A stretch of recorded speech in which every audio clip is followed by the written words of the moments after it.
Hello guys, आज आपण बनवणार आहोत शेंगा आणि बटाट्याची भाजी. Easy and tasty.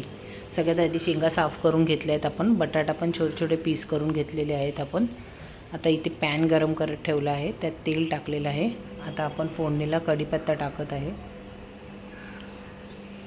आता स्वच्छ धुतलेल्या शेंगा आणि बटाटा आपण त्यात टाकणार आहोत.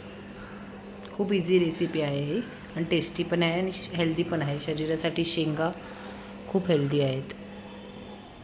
आता हे वाटण भेटतं, महाराष्ट्र काळं वाटण आहे, हे मी त्यात ॲड केलेलं आहे.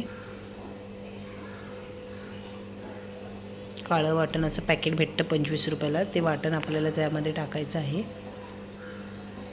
आपल्या अंदाजे टाकायचं आहे. थोडासा तिखा लाल मसाला टाकायचा आहे आपल्याला आणि थोडासा किचन किंग मसाला.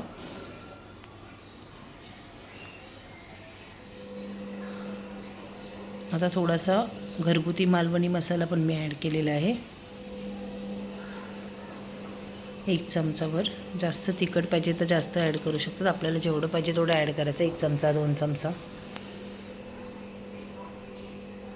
आता हे परतून घेते मी तेलामध्ये. आता त्यामध्ये मी शेंगदाण्याचं कूट थोडंसं ॲड करणार आहे.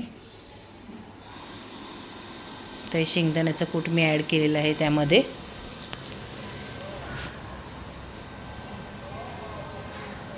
तर परतून घ्यायचं आहे आपल्याला हे शेंगदाण्याचं कूट पण.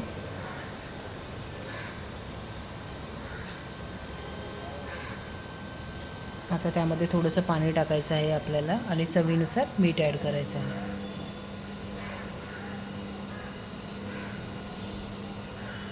सुकी भाजी ही खूप भाकरीसोबत पण आणि चपातीसोबत आणि डाळ भातासोबत पण छान लागते. थोडंसं पाणी ॲड केलं आहे मी त्यात आणि चवीनुसार मीठ ॲड करायचं आहे आपल्याला.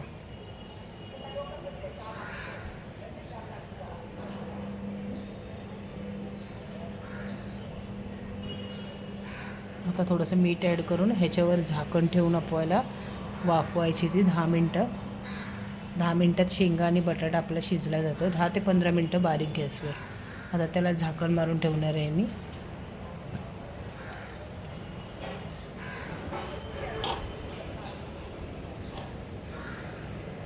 बारीक गॅस ठेवलेला आहे मी. आता झाकण मारून ठेवायचं आपल्याला 15 मिनटं तरी. एक वाफ आली की शिजले जातात आपल्या शेंगा पण आणि बटाटा पण.